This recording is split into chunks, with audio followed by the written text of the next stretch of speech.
It's week 5, and the Seattle Seahawks will be facing the New York Giants, and I'll tell you what I think they need to do to win.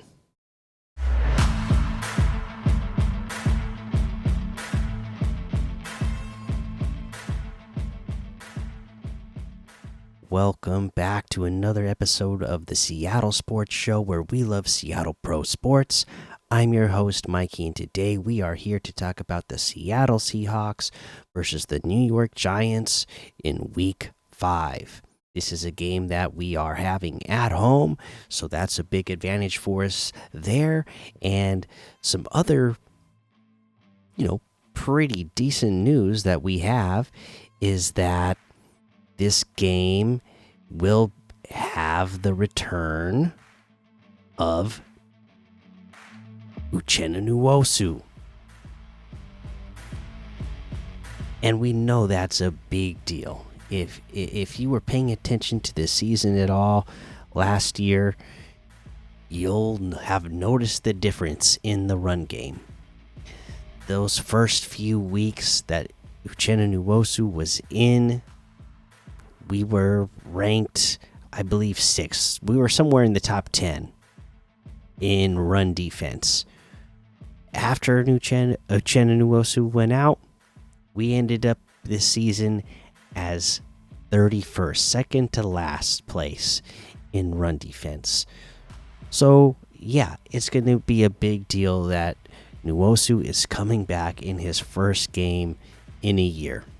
And I can't wait to see what he brings to this defense, what he brings to Mike McDonald's defense, and how they are able to utilize his skill set in this system. Some unfortunate news. Byron Murphy II, he is still out. Cam Young is out. Julian Love at this point is listed as questionable, and so is Boye Mafe. From the recent reports that I've read, it sounds like they both have a good chance to play, and really, it's Byron Murphy definitely going to be out, obviously, and Cameron Young will be out. But it sounds like the majority of our players that were injured last week are coming back this week, which is what I was hoping. Based off the reports last week, it sounded like most of them weren't major issues, and I was hoping we would get the majority of them back this week, and we are. I think that's going to help out a lot. Again, last week to start the game, you were missing 5 of your starting, defensive front, so 5 out of 7, and then Julian Love went down, and you were missing literally over half of your starting defense for half that game. Getting most of them back, I think, will be a big bonus this week. And the other big bonus this week is that we're going against the New York Giants, who are not a great football team. And they are missing Malik Neighbors this week as well. The really only bright spot on offense, who unfortunately is missing this game due to still recovering from a concussion. Man, I sure would have loved to see him in this game and see what he would be able to do, and how Reek Woolen and Devin Witherspoon would have measured up against Neighbors. But unfortunately, this time around, that will not be the case. But in the future, that is a matchup that I will be excited to see.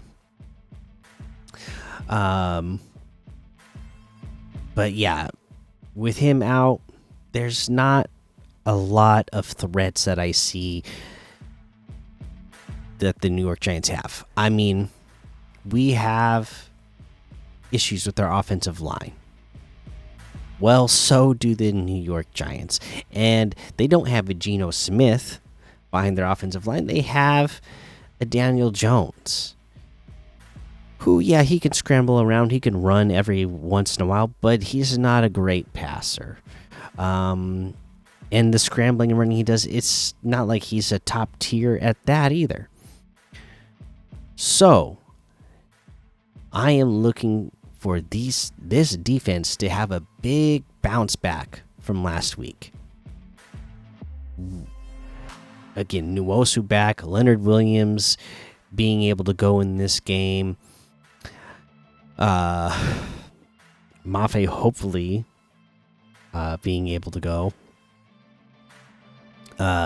This is these kind of things are things that make me look at what we had last week and say, this week we should be able to get pressure up front. We should be able to rattle somebody like Daniel Jones, who is nowhere near Jared Goff, right? So it's going to be key in this game to get pressure on Daniel Jones, make him make mistakes. We can't have another game where a quarterback is having a literally perfect game, right? Going 18 for 18 as Jared Goff did.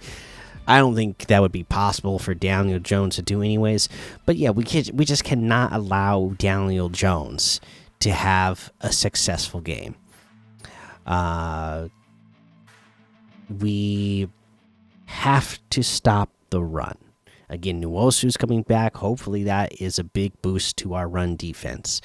I don't know if you've noticed, but our run defense, yeah, it hasn't been spectacular this year. You're not looking at last year to this year and going, oh my gosh, what a stark improvement we've had against the run defense. It's not looking great. I mean, if anybody's looking at last week's game and saying, oh, it's the offense's fault for falling short, you weren't watching the right things. It's the defense allowed 42 points, right? So defense has got to be better. The run defense has got to be better. Again, hopefully Nwosu being back. Hopefully, obviously Baker being back. Leonard Williams being back. Again, Nwosu in here. Hopefully that's all a big boost to, the front seven there and doing, having a much better performance this week. And then offensively, we just need to see them continue to do what they have been doing in the passing game all year long, right? I love the creativity that Ryan Grubb has in his passing routes, in setting up those routes by using motion, by shifting before the snap. I love all that. And then we really need to get the run game going.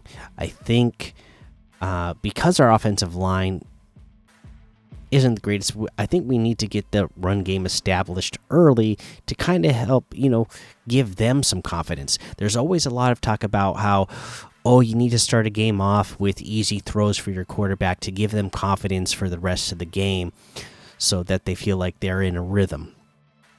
Right? Well, I feel like you need to do that for this Seahawks offensive line. Get them in a rhythm. Set them up some nice running plays where they feel like they can get some good blocks, because most of them,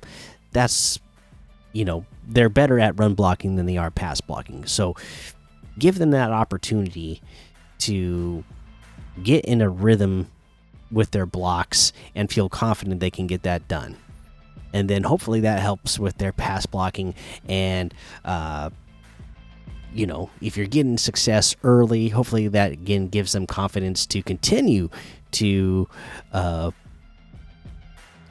block well for the run. And, hopefully K9 can have a big game this game, or Charbonnet, whichever goes. I see that, on the injury list, K9 wasn't listed here. There was questions throughout this week. Maybe he re-aggravated the oblique in that last game, and maybe he wasn't feeling as good as we were hoping, and maybe he was going to miss. But they don't list him on the injury list at all, so he should be good to go. And this New York Giants defense, they've got some really good players on there, right? Thibodeau, Burns. They got some names, but they've been underperforming. So you got to take advantage of that. Don't let this be the game where you let them, get their confidence back up. You don't want to be the team that lets this team defensively get their confidence back.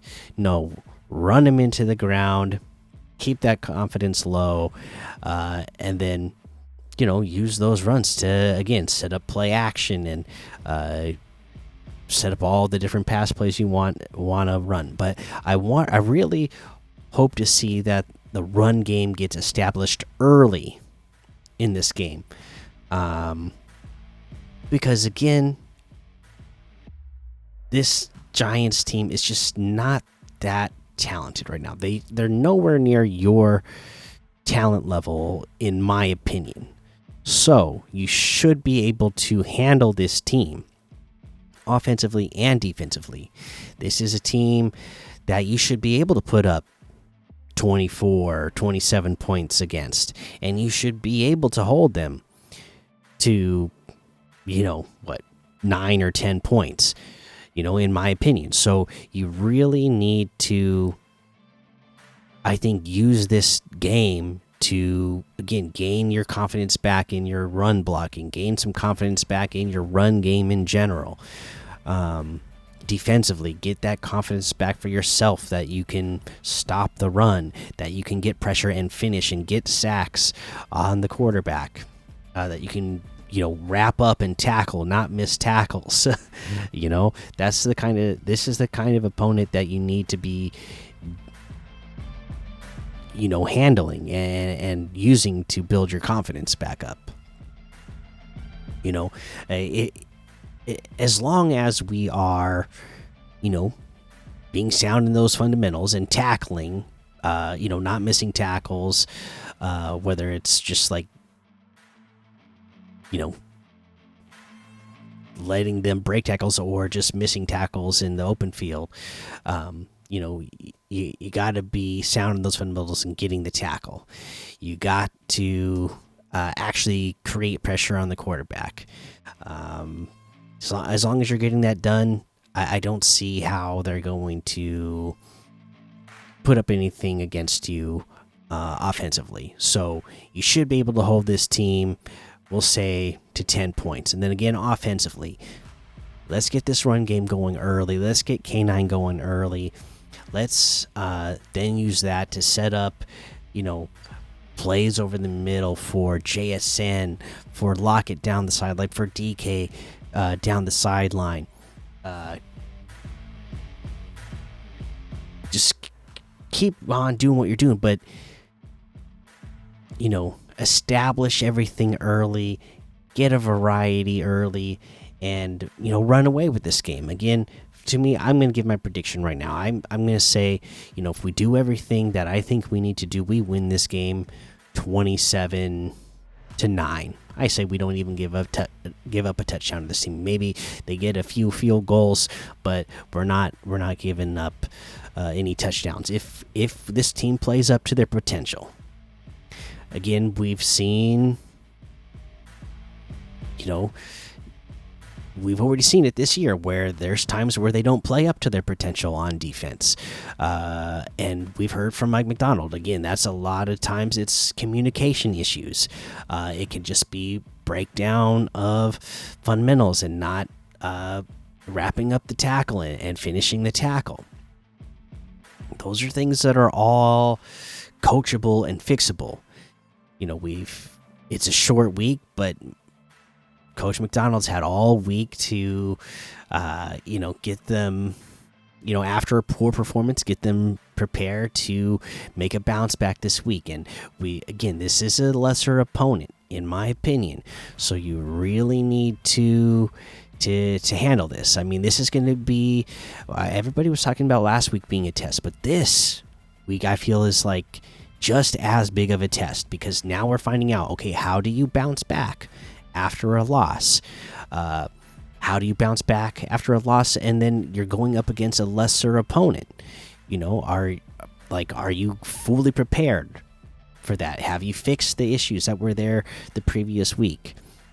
Those are all things that we're going to find out. We're going to find out how this coaching staff handled it and prepared this team after a loss and preparing them for what is a lesser opponent, and make sure these guys aren't looking ahead because they have another short week, with the 49ers right around the corner on Thursday. So, how prepared are they? How much, were they able to lift up their spirits and make sure that this team wasn't, hanging their heads low after the last week's loss, and making sure that their heads are in the game and ready for this game. We're gonna find that all out, and I'm excited about it.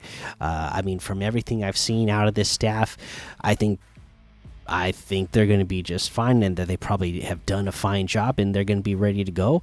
And we will get things back on track. Everybody get their confidence up, and see some improvements in some areas. In fact, especially with so many starters back in the lineup this week that were missing last week. All right, so there you go. That's the prediction.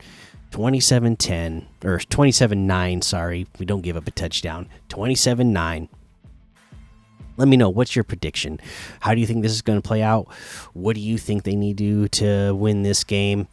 And hit that subscribe button. Again, leave all those ideas in the comments and let me know what you think. And thanks for listening to the Seattle Sports Show, where we watch legends awaken. So take cover, because with the sea of sound, you will see us rise to reign supreme and win forever. Go Hawks.